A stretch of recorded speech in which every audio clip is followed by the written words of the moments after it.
Okay, ladies and gentlemen, I think we can start. Welcome to session 1, Living Walls. We'll have 3 speakers today. One speaker is running late, but he'll be soon here and join us. So we have Graeme Hopkins from South Australia, Geoff Heard from Victoria, and Mark Paul, so he's on the way here. I first have to say something about the housekeeping, so please make sure your mobile phones are switched off and on silent mode. Along the way, as always, we have some changes. So today, 9th of October, basic investigation and research on urban open spaces for microclimate responsive landscape design, scheduled to be presented by Binyu Liu, sorry for bad pronunciation, at 12:45 p.m. in the exhibition theatre has been withdrawn. It will be replaced by Mr. Chris Knierim. In session 4, urban green infrastructure at 1:30 p.m. in meeting room 6B, Ben Chapman will speak first on irrigation systems and scheduling for green walls. This will be followed by Matt Dillon presenting on Grey to Green retrofit to replace Stephen Tan's presentation, which has been withdrawn.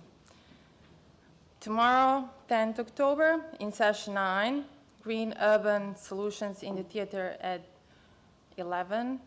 Professor Manfred Köhler will replace Professor Nigel Tapper and present on current research on water in Berlin. And at 12:10 p.m., Stephen Peck will replace Ben Chapman. So sorry for the inconvenience. Fortunately, we have some replacements in place. So the first presenter is Mr. Graeme Hopkins. So just to introduce him a little bit, Graeme Hopkins is a registered landscape architect, and a research fellow in the SRS for Low Carbon Living Project Urban Microclimate Comparative Study of Sydney, Melbourne, and Adelaide at the University of South Australia. He's director of Fifth Creek Studio, and since the 1980s, he has developed expertise in WSUD design and implementation and the use of landscape strategies and natural systems within urban environment to provide climate change adaptation, with a particular focus on microclimate modification through the use of living architecture technologies such as green roofs and green walls. He received a Churchill Fellowship in 2005 to study green roofs and walls overseas. His book, Living Architecture, Green Roofs and Walls, was published by Saro Publishing in mid-2011. So since 2013, Graeme has presented a summer school course at the University of South New Wales, Faculty of Built Environment, entitled Living Architecture, Green Roofs and Green Walls. This course encompasses students from the various disciplines with the faculty and is run over an intensive 2 weeks each January. So, please.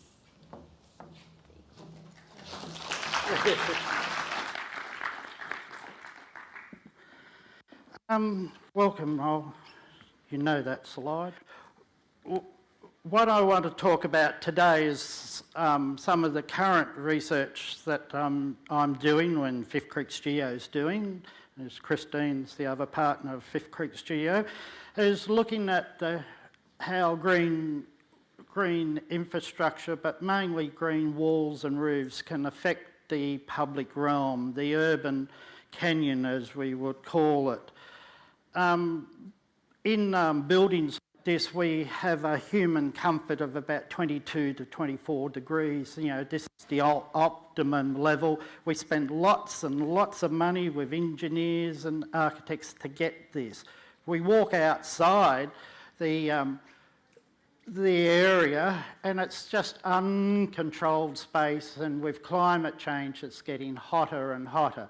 So we're really looking at trying to control the outdoor environment as well by using green infrastructure, but we want to get to a level of 28 to 32 degrees as your personal comfort that you feel happy with. So that's the basis of what we're talking about today. Oh, oops, going the wrong way.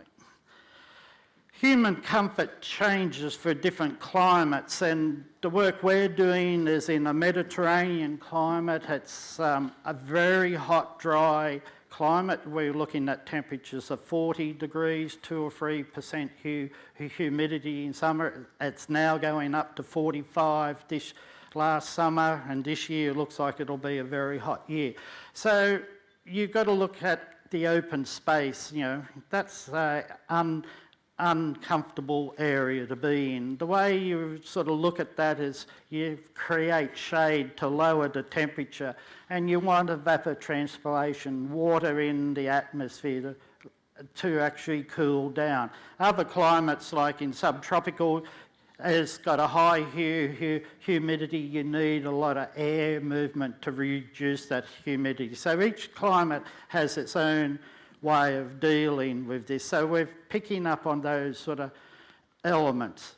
Again, we have the other factor, climate change. It is in southeast Australia getting hotter. The increased temperature is creating an unpleasant outside in environment. There's lack of shade, again, is uncomfortable, but more importantly, it creates a heat stress, a public health issue. And heat waves are now the biggest natural disaster event in Australia, more than bushfires and floods. So they're becoming a major issue with as the climate's changing, we're getting more extremes in our climate, therefore you get bigger heat waves, therefore you'll have a lot more heat-related illnesses and deaths.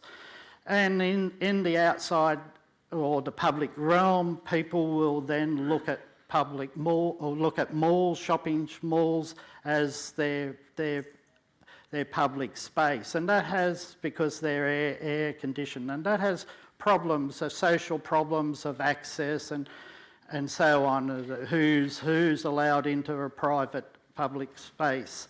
And also you would lose commercial activity in that public space, and governments are spending lots of money to upgrade the public realm, but if the temperatures keep going up and the relative humidity staying very low, people won't be there. So we're looking at that and seeing how can we change it. So we talk about the urban canyon. That's the space bounded by buildings. It can be a roadway or a plaza, and it's measured by height to width ratios. So we started investigating the urban geometry, and this whole talk could have gone down to pure urban geometry, how buildings, shapes and sizes can actually clean that urban canopy out, clean the hot air and the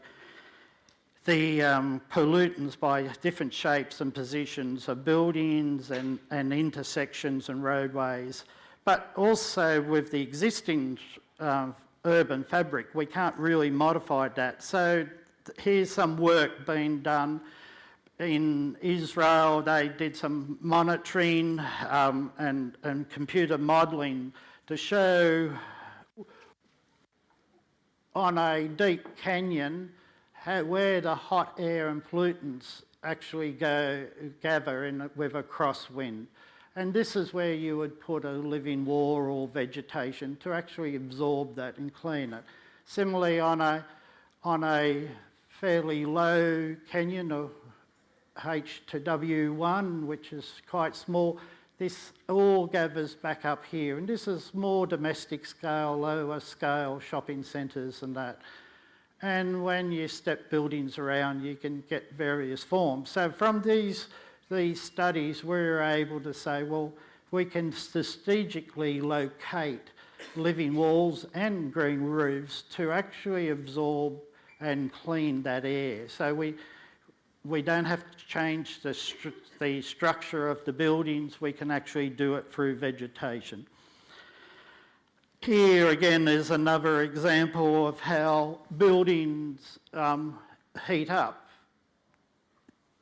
This wall could be a morning east-facing wall, gets heat up, and this is the airflow patterns that go around it.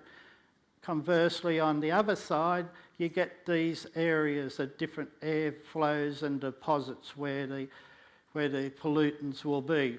And again, paving is a major heat source in any city, probably more so than roofs.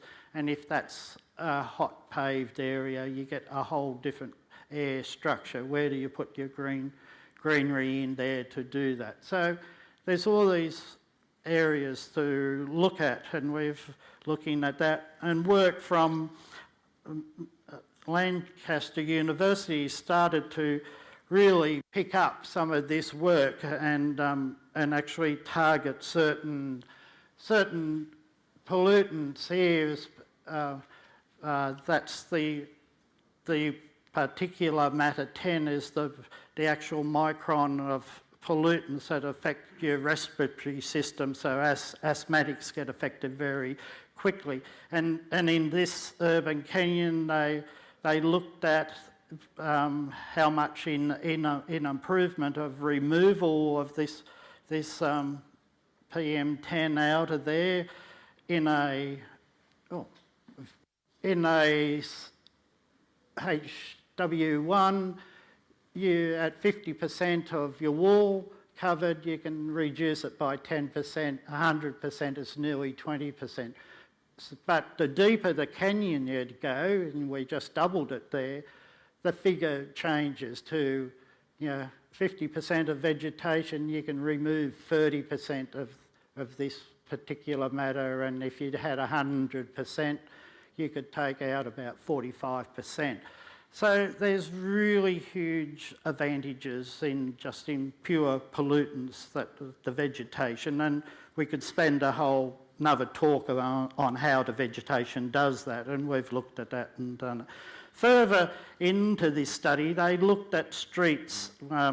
When you look at the image on your right, it's a low-speed, moderately polluted street where trees will actually filter and take out these pollutants.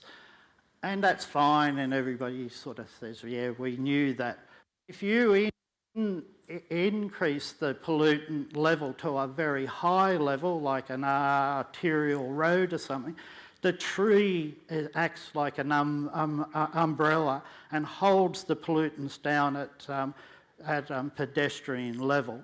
So this is really important in green infrastructure about street tree hierarchy and planning. We tended to say a busy highway, arterial, we put trees down there to remove the pollutants, but in an urban canyon, this is the wrong thing to do. They also showed that if you put a green wall, it worked even better than a tree. So in this particular case, a high pollutant canyon, busy road, you put a green wall down the side of the building, you actually get mixing up above that sensible heat in the energy balance, and you get mixing there. But what it does is it removes up to 40% of nitric oxide and 60% of PM10. So there's a huge benefit there for the pedestrian of that area. So combined with that sort of urban geometry theory and the work we did with a prototype modelling, we monitored a 9-metre high living wall, which was a mixture of green facade and green wall. over 12 months, so it's really over 18 months, every 10 minutes. So we do have a bit of data to back these figures up with. The basic wall temperature compared to the control wall, the wall temperature behind the living wall was 8 degrees cooler. And we reduced heat transfer into the building by 35%. Heat coming out in winter was even better. We reduced the solar radiation by 95% going through that living wall. Daylight, we used that for daylight calculations for the building occupants. But surprisingly, that 9 metres high of wall removed 11% of CO2 out of that urban canyon. And the air temperature out in front of that wall was 1 to 2 degrees cooler. The wall temperature behind the green walls is around 10% cooler, and the green facade section about 8%. And that sort of their average figures over summer and winter. Yes, they sort of change a little bit, but the average is that. So we use that plus other studies around that the pedestrian or footpath area below a living wall is usually 5% cooler. So you combine that and then use the infrared, the solar radiation coming in as short form radiation coming in. Normally it hits a building, heats up the building fabric and is re-radiated out as long wave infrared, which is what causes the urban heat island effect at night, because that's radiating out as the night sky cools. There's some other interesting things happening. When it hits a green wall, most of that radiation's absorbed and transformed into photosynthesis or latent heat into transpiration and so on. So we put all that together and started building up a picture. The image on your left is a standard canyon. This is all based on a hot, dry climate in Adelaide. On a 40-degree day, the solar radiation coming in heats up the brick wall to 46 degrees. There's 840 watts per square metre of solar radiation coming in. It's then re-radiated down and out around that canyon as long wave radiation. So down at pedestrian level, the temperature is actually 44 degrees, where the ambient temperature of that day is 40 degrees. And that's no surprise, we know it gets hotter. If you introduce a hybrid wall like our trial had and put that into that canyon, the same 40 degrees, the shortwave radiation coming in a metre out from the green wall or living wall is 36 degrees. There's already a 4 degrees drop in temperature in there. When it goes through to the wall, it's 38 degrees. That's basically what you would expect. The solar radiation was 800 watts per square metre coming in just before, about a metre out from the wall, or just even half a metre out from the wall. It's actually dropped down to 728 watts per square metre. That's because of the water vapour in the air. The transpiration of the vegetation is actually removing some of that energy for solar radiation coming in. Water vapour is one of the major greenhouse gases, and it can be a benefit to us and it can be a problem. It's a benefit because it's absorbing many of the different wavelengths of solar radiation coming through. So it's a useful factor in many ways. When it's re-radiated out, very little, well, you can see about 700 watts are absorbed into the wall. Very little's re-radiated out. And if we use the 5% reduction in temperature, we get a figure of 34 degrees in that same canyon. So we're getting about a 10-degree reduction from the living wall. We get an increase of humidity of 2 or 3%, which is really valuable in a hot, dry climate. We're reducing that solar radiation. We're removing CO2 out of that canyon at 0.55% per square metre per metre rise. So there's some really interesting facts. And how do we use this now? Well, we've been looking at what's been done around the world is mimicking natural systems of vegetation, trees, to actually air conditioned spaces. So taking that data and that information and actually creating either freestanding or wall structures that can actually then start air conditioning that public space. And that's then, besides all the aesthetic things, we know how much that's going to do. We know the air's cooler out from the front of the vegetation. Cold air falls because it's heavier, and therefore it's a more pleasant environment. So we can make our environment a lot more livable. So when you put that together, this is what we're saying. A 40 square metre living wall is equal to about a 5 metre canopy street tree. That's another little fact we had in the back of our minds along the way, so I thought I'd put it in. Removing that canyon, that living wall will remove up to 40% of nitric oxides, remove 60% of particulate matter, reduces the temperature by 10 degrees, increases relative humidity, reduces solar radiation, but it reduces the re-radiation of long-wave infrared radiation, which is then released at night, and that heats the city up. Therefore, it lowers the heat island effect. So it's a matter of looking. Nighttime temperatures are the really critical factor, and I think Nigel Tapper tomorrow will talk about the work he's been doing from Monash University, which is really vital in this thing. Daytime temperatures people can cope with at a high temperature because you can go into an air-conditioned building, you can get around shade and so on. But at night, if that temperature's high, that's when the body is still under stress. So it's really critical to get that nighttime temperature down, and therefore the nighttime temperature compared to rural areas are less, and therefore less heat island effect and less energy being used by that city. And it removes CO2 at this rate that I just previously mentioned, which to us in our experiments was a real surprise because we didn't realise that. And that's not geared to just straight photosynthesis.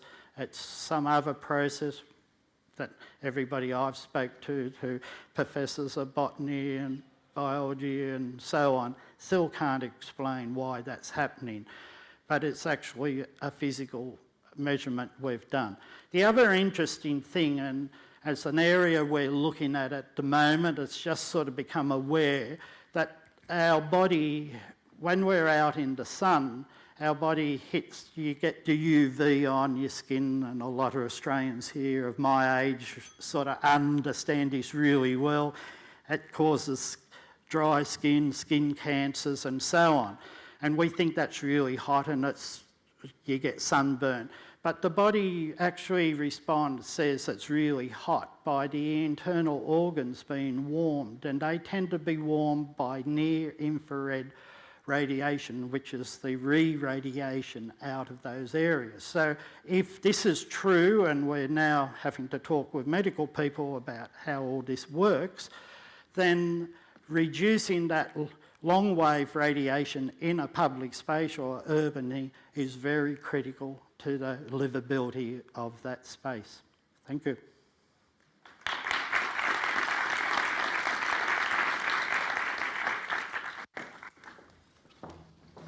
Thank you, Graeme. Before we continue and I introduce our next speaker, something that I have forgotten is to introduce myself. So, yeah, things happen. My name is Rosie Mohorko. I'm director at Green Roofs Australasia. My background is in landscape architecture and experience gained both in the industry and academia. I've started first in Zinko, Germany, then moved to University of Sheffield, worked with Professor Simon Beecham at University of South Australia, and at the moment I'm working at the Mackay Regional Council. For those of you who don't know where Mackay is, it's in central Queensland, tropical nest, very nice town. Okay, our next speaker is Mr. Mark Paul. He's horticulturist and founder of the Green Wall Company, Sydney, Australia. Over the past 25 years, Mark Paul, a qualified horticulturist, has become a name synonymous with reclaiming the built environment, a passion he has had since childhood. Mark's most recent achievements range from completion of one of the tallest green walls in Australia, implementation of a community schools program through a tailor-made residential installations in home nationwide. To date, Mark Paul has reclaimed thousands of square meters of built environment. Mark Paul's vision for the future city is clear. By addressing buildings and giving these truly unique plants a home and a value, preservation through cultivation can make a difference.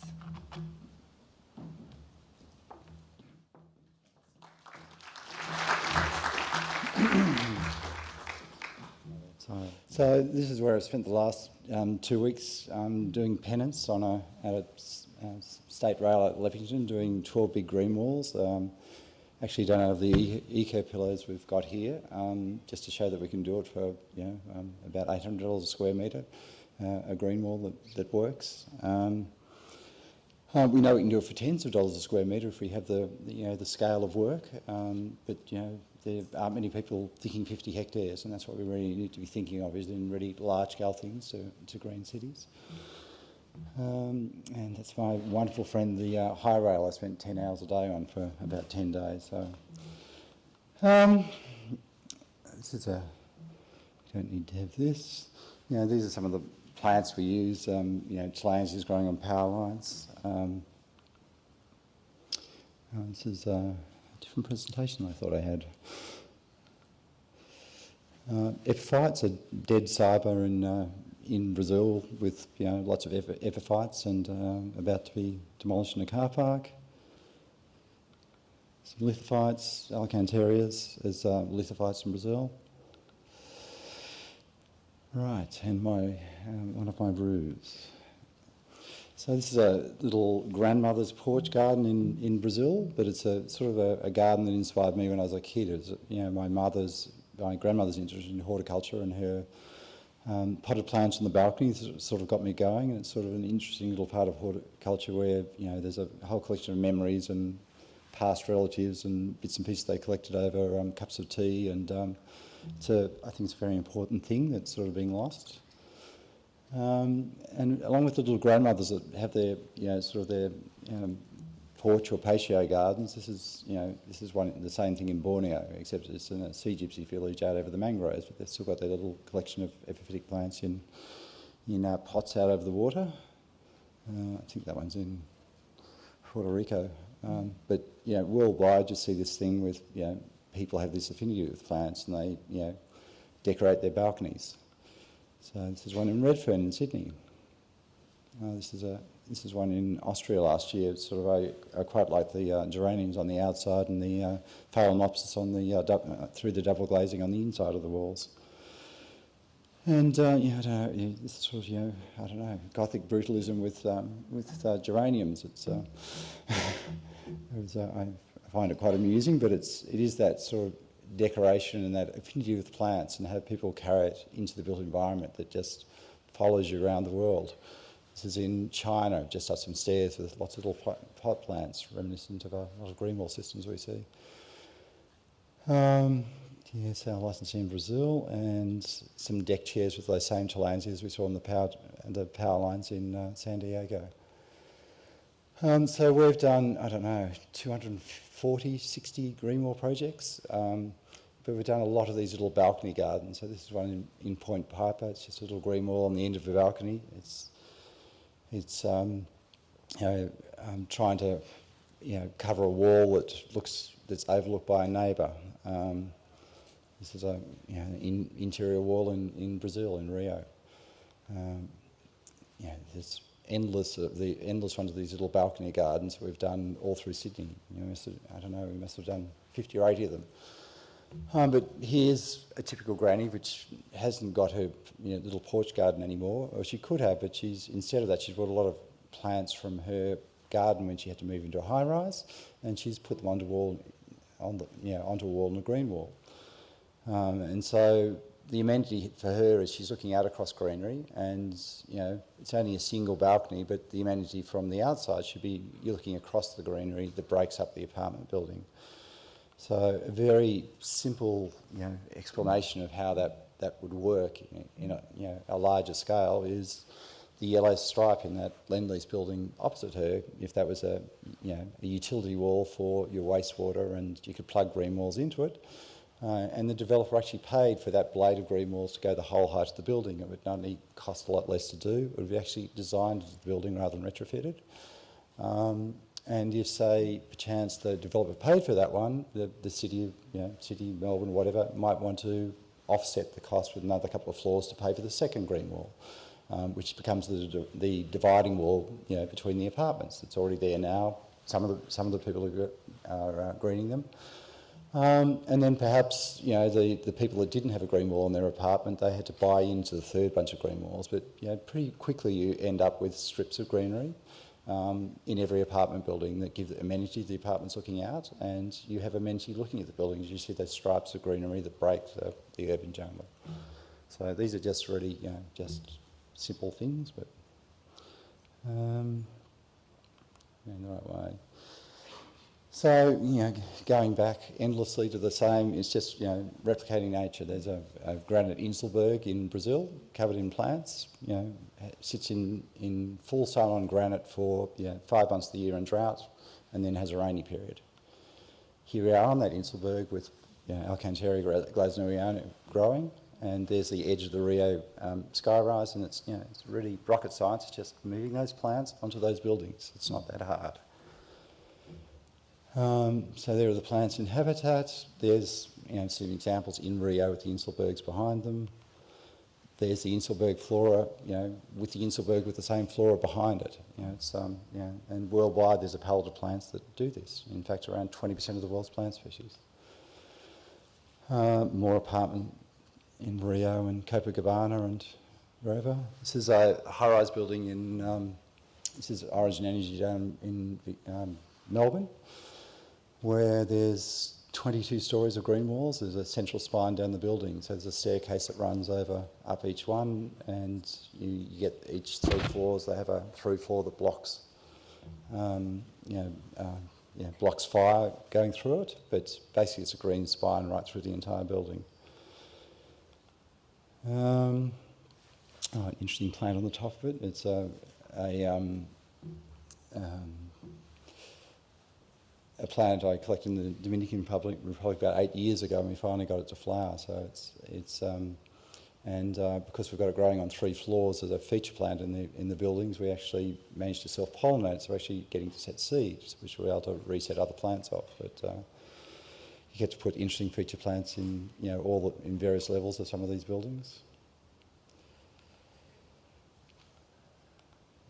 Going back to the replicating nature, we're back in Sydney again, and Sydney Sandstone Escarpment, on Pittwater, and there's a whole palette of plants there: Plectranthus, Peperomias, Ficus, Dendrobium speciosum. It's again just getting this palette of plants that are suited to clothing the built environment and just utilising them, but trying to do it in a larger way. So you're replicating ecosystems that are already existing doing this. So here's how we'd initially use, Dendrobium speciosum. This is just on a rock in my backyard. So that's moving from habitat to a rock in landscaping. There it is in the front of my house, growing on little shells on rock. Here it is in a green wall at point piper. With, it's got the same associated plants. It's got it's got peperomias, it's got Davallia, and it's replicating that little environment in a little section of a much larger green wall. This is Dendrobium speciosum flowering in a 25-year-old, one of my original panels with the same 7 species of plants in it. I planted it 25 years ago. So I've got about, I think, 30. I used to have 50 of these walls that are all a little museum of green wall technology trials. Most of them are still existing. They're all unloved and uncared for, but they're all still sitting there. Right. I haven't had prompts before either. But some stuff at King George Square, an old entry to one of my old houses. We do, one of the ways we also still do green walls, we do a collection of baskets using inorganic media and then let them all grow together, like in the first 2 images there. So initially we started building green walls a lot like this, but they can be just as effective. So that's that same green wall currently. So those Alcantarias are 2 metres across and 2 metres high. So green walls can support big plants as well. This is my current house. So it's a little case study. It's got a wetland on top of the garage, which has got about 12,000 litres of water. It's got 20,000 litres of rainwater storage. All the rainwater storage runs through green roofs. It's a best fit retrofit, but it's still a retrofit because it wasn't ever integrated with the architecture in the first place. A thing common of all green walls. I've never seen an integrated green wall or roof. That's a fully integrated system as yet. So at the moment everything's best fit, but it'd be nice to see full integration, and to do that we actually have to involve architecture. And so to date architects have been very diffident about being involved in things they don't think they need to be at this stage until it becomes a larger trend. So it is not changing how the buildings operate and things, but it is changing how the surfaces and the water collection surfaces of those buildings should work. Yes, green wall on the balcony. The only interesting part is it actually has 140 species of plants in it. I sort of, because I'm plant interested, I do green walls in other countries. So this is one in Panama with one of my mates from Queensland, Bruce Dunstan, and we're replanting a wall in Panama and going out and collecting stuff to repopulate it, and stuff that we couldn't collect seed off, we put plants into it which will eventually be sent seed off. But very eclectic mix of stuff, from epiphytic cycads to gunneras to sort of little it's plant stuff. It's interesting part about rainforests is it's actually really wet in them, and you actually carry umbrellas not to keep yourself dry, just so that you can actually see, because it doesn't save you from being wet. This is a hillside in Panama, and it's completely clothed in, besides the shrubs on the top, and bromeliads. So the whole hill is Picanias and Guzmanias. So although it's almost a 2-species monoculture, it actually has fringes of other species, and it's sort of a bit reflective of it's an old 14-year-old green wall we did, which is in a Peter Stutchbury job at Seaforth here in Sydney. And although it looks like a monoculture, which is what the landscape architects wanted, it actually has about 7 species of bromeliads with the edges and the wind-bearing edges and the sunny edges having different species that flower out of synchrony with the main planting, so that it looks like a monoculture. Panama with heliconias. Yes, moving on. So we used to do a lot of residential landscaping. We still do a bit of it, but we'll do a few that are more sort of integrated things. Sort of almost like little ecosystems, but not quite, but on the way. So there's a green wall here. There's a wet wall, a couple of sections of it. The pond there's actually a rill that holds water plants, which you strip the nutrients out of on the right-hand side. The pathway is a rainwater tank that holds about 10,000 litres of water. He's got a bog garden, a fish pond with turtles in it on one side of it, and a subtropical garden. And this is all on a hill that is coastal frontal and gets hit by really heavy, sort of salt-laden winds. Another garden, similar thing. This has actually got a pond with turtles in it. Again, we grow things like Henholzia in the pond to actually strip the nutrients out of it. The bottom 2 metres of this wall is a wet wall, so it actually strips nutrients out of the pond.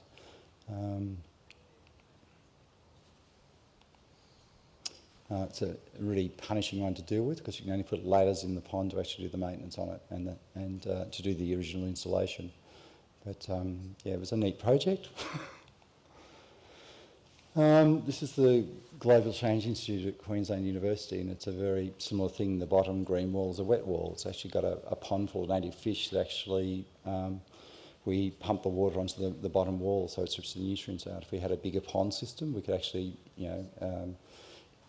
feed and irrigate the entire wall off that system. Another very similar system, top half a wet wall, the bottom half's a wet wall or a hydroponic type system, and the top part of the wall is just a normal green wall.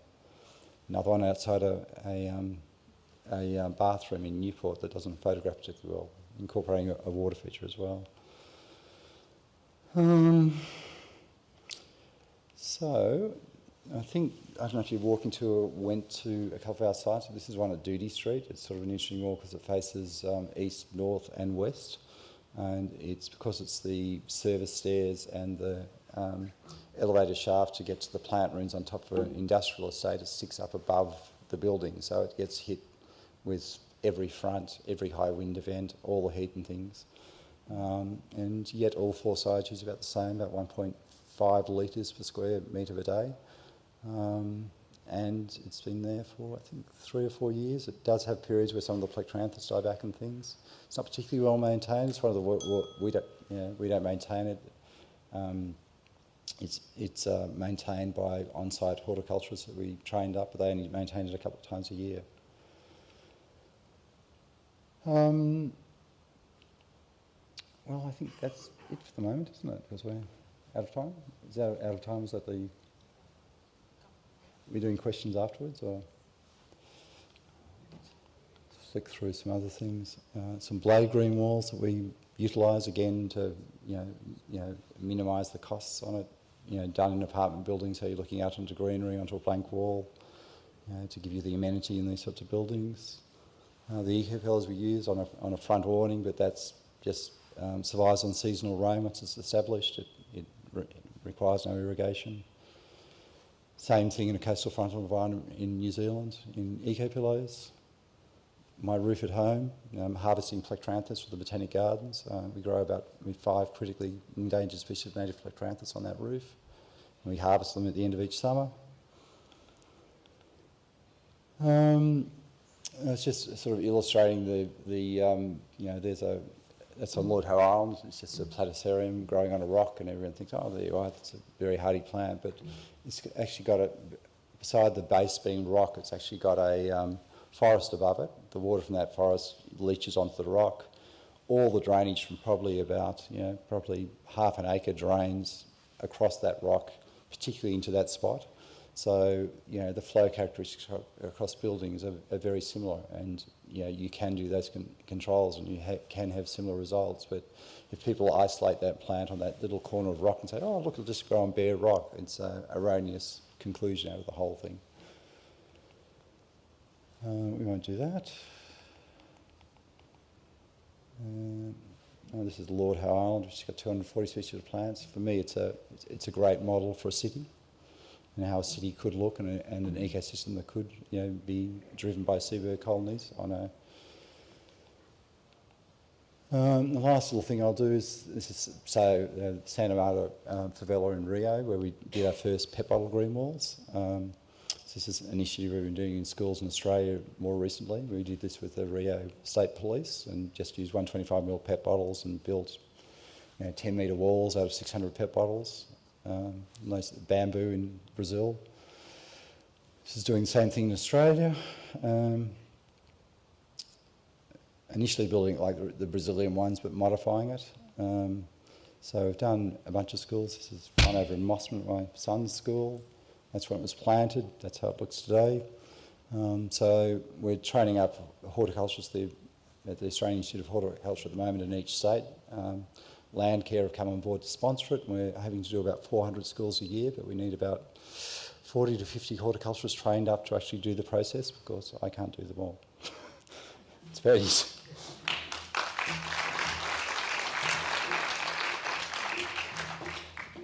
Thank you, Paul.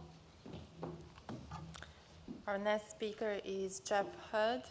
Geoff Heard is the Managing Director of Phytogreen Australia and specialist design and construction company for green walls, green roofs and green facades that commenced operation in 2002. He completed the original research and design for the systems that has enabled Phytogreen to be a leader in its specialist field in Australia and New Zealand, and is well supported by the capable team of Phytogreen. He holds a BA degree in agricultural commerce and marketing and has in excess of 25 years experience in the horticulture industry. His presentation, Living Walls and Industry Perspective.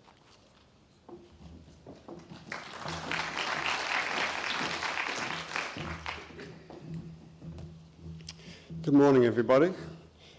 My presentation today is really just on an industry perspective for Australia and to a lesser degree New Zealand, just on the way it's evolved, the key players, the key systems that are being utilised throughout this country to, by and large, deliver successful projects, which further enhances the confidence in using this sort of technology going forward. Phytogreen, we've been going for 12 years now. We've got over 3,000 square metres of our phytowall system, which is our commercial system throughout Australia and New Zealand. We have a Florafelt system, which we brought in from America, which is really used for our residential and DIY projects and just gives us some flexibility. In terms of analysing the different systems that make up the market, in Australia, we've got the pure hydroponic media, which Patrick Blanc is a very good exponent of, and we've got One Central as a fantastic example. Phytogreen also works in a pure hydroponic environment and using inert media, which enables us to fully control the in and the out and give us more security over the outcome.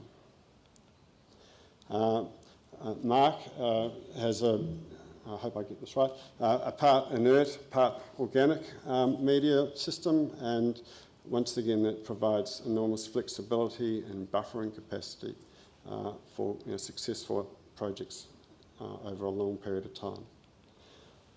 You have another system such as the Jungle Fire system, which is an engineered media and with organic components which are grown in containers that enable pre-growth and the ability to deliver a semi-finished product. Elmich, they have a similar system to a Jungle Fire, and I think they've got a new product called the VersiWall system, which is a stackable pot and with containers to enable rapid development of walls, either in a pre-grown or in situ establishment. You also got the Green Wall Australia, which is a pot-based bin system. Once again, it gives you that tapestry of establishment on installation, so a very successful option as well. Last but not least, in terms of the major systems, you've got the Atlantis Grow Wall pot system, which also enables you to pre-grow and deliver a tapestry from day one. System considerations. The Goulburn Street have got a project running for all the green wall suppliers to deliver examples of green walls, green facades, and it's an example for people to see what's available. And when you're thinking about what's the best fit, you need to go through an exercise. How flexible is the system that's going to be utilised to match the building shape or location. The functionality, the weight of the system, the ability for the plant species to self-regenerate and adapt. Obviously, The Patrick Blanc system is marvellous in the ability for species to establish on the face of the felt finish, which enables you to get diversity over time. Longevity, long-term sustainability. I mean, Mark was just showing examples of projects that are 14 plus years, 25 years, which, that's what we want to hear. Those are the things that enable everybody to have confidence in going forth with, key adopters, of smart green wall, green facade technology. It gives you the ability to sell the concept to developers, to building owners, and they'll hence invest. Living wall site suitability. The site evaluation is vital. You must understand what's going to happen, not just on the installation date. That's the easy part. Everyone can get at it. It becomes a totally different matter, when you've got to go back and maintain it. Great example. Mark had the ladder there. We've got a few projects in the city like that where you shudder. How am I going to get back and deal with this? But sometimes the choices are limited. Access, so I just covered that. Light levels for outdoor walls, it's a very important exercise. With the one Bligh Street, it was a fairly exhaustive process. You've got a very low light wall.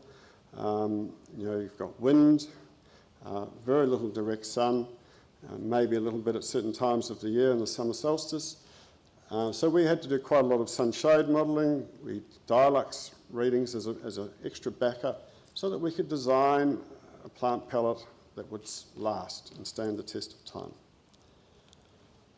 For indoor walls, understanding the requirements of supplementary light, there's plenty of documentation on this matter. Obviously metal halide is an accepted source. The LEDs that are coming through, there's still a lot of work required to get that wavelength balance right so that you can grow the plants that you're used to growing under metal halide. It's still very much a work in progress. Wind, for outdoor walls, the direction and the temperature, it's vital. We've just finished a project in Melbourne at 720 Burke Street. It hardly gets a skerritt of sun. They're 20 metres high.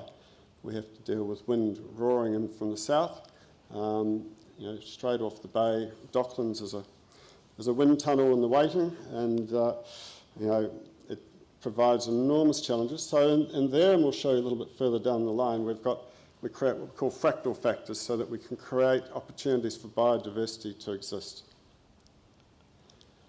Dust, for indoor walls, outdoor, also the same. When you bring this project into the building is vital. It's very important not to get in too early because you've got a lot of dust generation happening within a building envelope, and nothing plants hate more is dust on the leaves. Plant selection and placement, it's an exercise. I've got a little bit creative there, but I think it speaks for itself. You put something in the wrong place and you'll pay for it for a long time in a green wall. The impact of shading, it's immense. Plants don't just stay in a pretty little space, they move, they trail, they cascade, they grow out, they flop down. It does change over time, so you have to think about that in the design process and enable you to get a sustainable garden over a long period of time. The effect of competition from trailing species going through more sedentary species. It's often a serious problem in indoor walls because there's so many low light options in terms of epiprenums and philodendron scandens, which are accepted successful species, but they do play merry hell with a lot of the fern species that you typically put in there to balance that that appearance. The ability of walls to regenerate, that really comes back down to the system.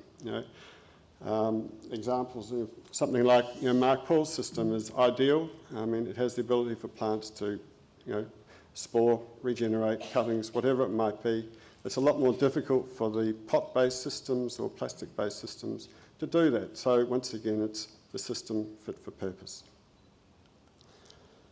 Plants is an active technology. I think, certainly Eric, who does all our design work, he really focuses on that. You know, a long time ago we did a project in the ANZ Bank in Melbourne. It was really about locating plants around that air intake for the whole building. There's more work will come from that over time, and it's an important attribute not to be ignored. The establishment and installation, you know, look, there's many different ways to approach this. I think One Central is very much about creating the basis and then planting as an ongoing process from there, and you have time for establishment. You have examples from Phytogreen or from the Green Wall Australia and many of the others that it's pre-grown off-site, so you know, the opportunity to impress upon the client and the public from day one is very much in your face. Modularity, pre-grown off-site, you know, important things. The wow factor from the modularity, certainly, you know, from our perspective, it's important. People like to see everything now. They don't really want to wait. It's always a concern if a building's going to be released. You know, it can be part of the DA compliance, and certainly in a green facade environment as to how covered that building is at the time of opening. You know, we have terrible examples of never having enough time. You know, we like to pride ourselves as a company on 80% plant coverage. I would imagine Mark works on the same theory. It gives, you know, someone that sense of value for money, so that when that comes in, okay, right, I see what I'm getting. And there's a little bit of growing to encounter from there. You know, this is a small process in terms of slides through, you know, the phyto wall process, for want of an example, for the Medibank green wall. Let's see if I can get this pointer. So we pre-grow everything in our nursery, in our panel system. It then comes in, and you can see that the process by scissor. When you run out of height in the scissor, then you have to go to a boom to give you that appearance on day one. That's the day after installation. People get quite excited with that finish. It leaves a good feeling. Maintenance, it's absolutely vital. You know, we maintain about 85% of our projects, and we love that. It gives us an opportunity to look after the investment. You know, indoor walls, they do have a few more issues. You know, the environment's lovely. The pests like it. So you have to be aware of that and be on top of it. Outdoor walls generally require a lot less. You know, it's nature tends to take care of itself. A healthy plant, you know, will always look after itself in any situation. Innovation. You know, Mark's commended on, you know, adopting things that advance the use of green walls in different spaces. You know, the blades, the picture frame, you know, they're great examples of thinking outside the square. We're not alone. We like to think we keep moving forward. So we've just finished this installation in New Zealand. You know, greening columns. It's always been a challenge to green columns and create that curvature. This project went in March. It's a typical example. We would have loved to have had another 8 to 12 weeks of pre-grow time to really make that impact on day one. Creating totems. We have a project coming up in Melbourne where we have totems rising up out of a food court up to 5 metres high. So keeping the space small, sort of maximum diameter of 800 mils, to creates an interesting environment where it's something different. It's not having to hang from above. It's not having to be a large structure, so it fits inside a food court environment. Once again, you know, going down this hydroponic path, following, you know, a 30-degree slope to make use of a clean, soilless environment, which makes the ability to interchange and monitor the outcome over time much easier. And that's me. Thank you very much.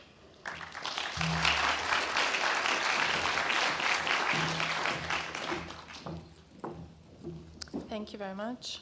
Before question time, just a couple of notes regarding very important item in program, which is lunch, and also sessions which are going to follow after that. So Lunch will be served in the exhibition area in the atrium and the dining room.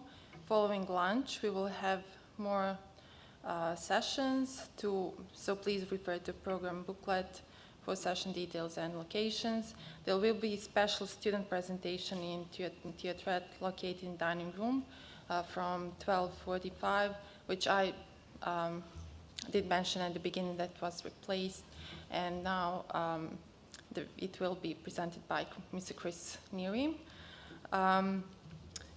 If you are attending Congress dinner this evening, the location is the Marigold in George Street. You will need to make your own way there, sorry for that. Please see the registration desk for directions. If you are no longer able to attend the conference dinner, please advise us at the registration desk. Okay, and please remember to take all belongings with you when we are done with the question. So, does anyone have questions? Questions? Hi, this is a question for Graeme. Thanks for your great and interesting talk. I was just wondering about the scale of your canyons when you're talking about the benefits of the green walls there. What sort of scales are you looking at when you're talking about some of these urban canyons?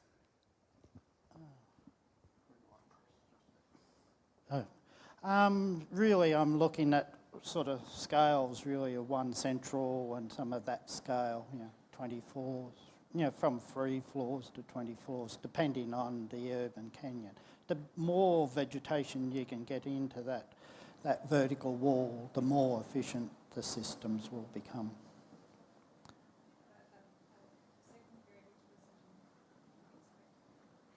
The second query was just about when you're comparing trees, canopy trees to a 40 square metre wall, you're saying a 5 metre diameter tree was comparable. Could you elaborate a little bit on that, about what you mean in terms of that comparability?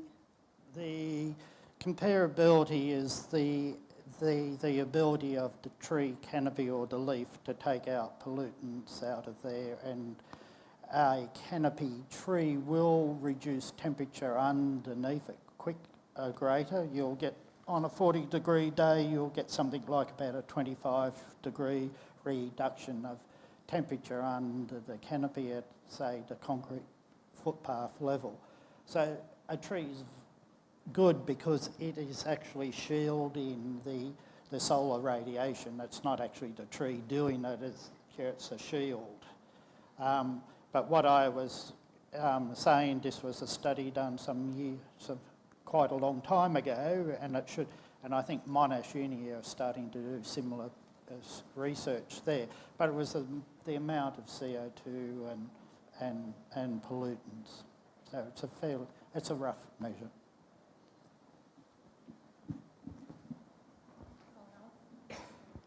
Great presentations to all three of you. Very good information and research and actual projects. Very cool. This question's for Mark. Those photos of some of your original panels, did you say they were up for like 20 years, some of them, or something like that? The oldest one showed me those 25 years old. Well, a couple of those plants looked huge. Have you ever had issues with the weight, with just the mass? We allow around about 20 kilos a square metre over time, so our weights are all incorporating 10 years of growth. Oh, sorry, our weights that we use.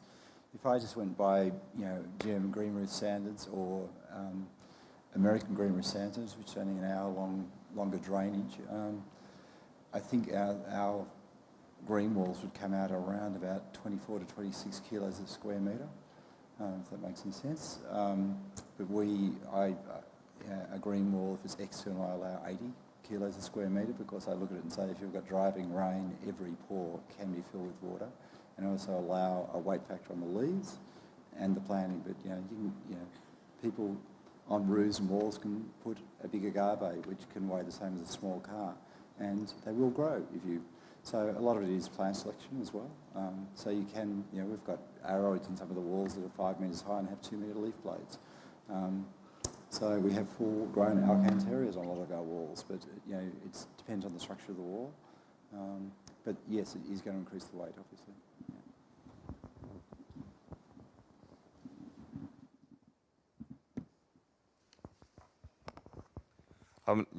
Several of you talked about, or Mark in particular talked about replicating natural systems and integrating building drainage, and then Geoff talked about different systems. And I was wondering how a lot of these systems, the hydroponic systems, they seem quite technology intensive, and I was wondering about how you can make the systems more less technology intensive and sustain themselves by themselves with rainwater off the roof.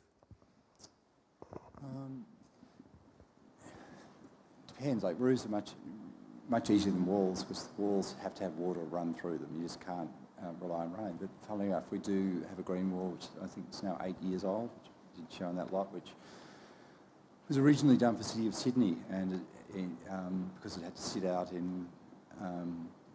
on Customs House for I think almost a year and could only be watered once every 10 days due to their budgetary constraints or whatever.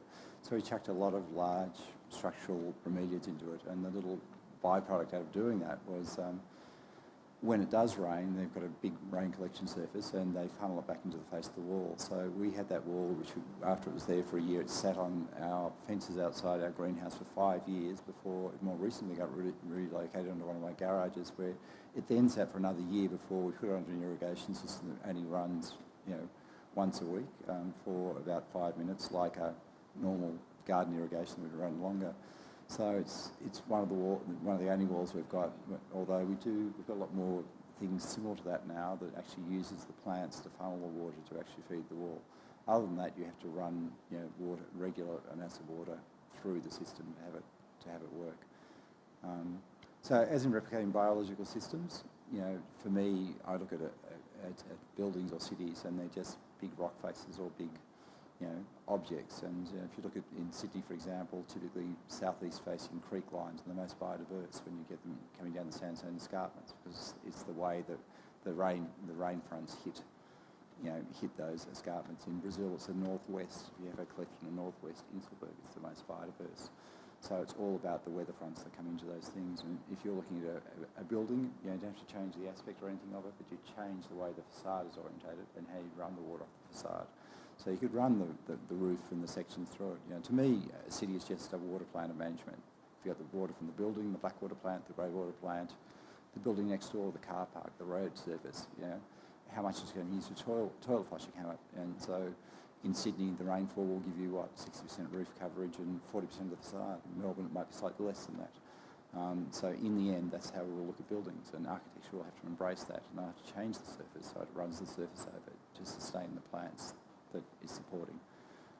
And then you're talking about things, having permeable surfaces. You put an all blank space on building, then you can probably, plant the northernmost building, and over summer it will seed onto the next building, and that's where we need to be going.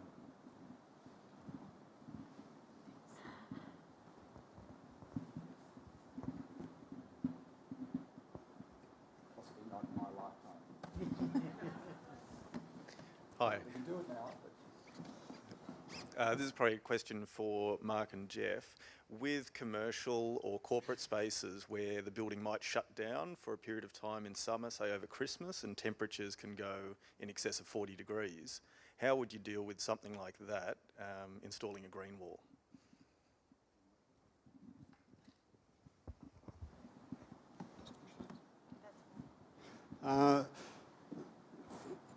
In anything in a corporate environment, Fido Green, and I'm not sure what Green Wall Company does, but we certainly have fairly elaborate controls. We measure water flow so that we know if we're not getting an irrigation event, and by and large, it's water that is the death of a green wall, and certainly in a hot environment. Most other things take care of themselves.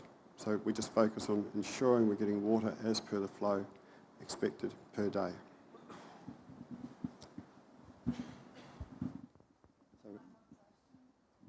Just give another perspective on the same question. Sorry, hello.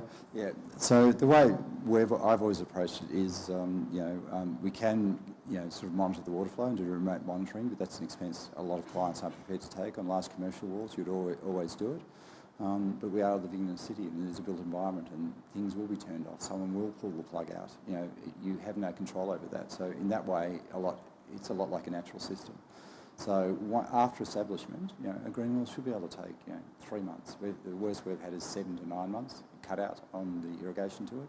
And sure, the bottom of the wall completely defoliated, the middle looked brown, but when you turn the water back on 3 months later, it didn't look that much different. So as long as they have that good time, you know, a lot of the plants we use come out of, you know, impoverished environments where they sit on rock surfaces for up to 3 or 4 months of the year in the middle of summer. They can survive that. And so it is a certain palette of plants. In fact, around 20% of the world's plant species are in that category. It's not a terrestrial plant you're going to buy at Bunnings necessarily, but there is a palette of plants that are suited to that. And so it's really just saying it's a mechanical system that's definitely going to fail and, you know, planning for failure and you build successful systems. We have time for one more question. Hello.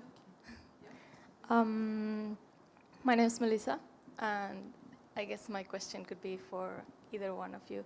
I want to do some research about urban agriculture in green walls, and I would like to know if you have any experience in the area and what would be the main considerations that that anyone should look at for urban agriculture.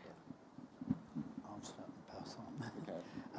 Yes, I've had experience with, had a living wall, freestanding one up in a multi-storey building, and there was strawberries grow really well.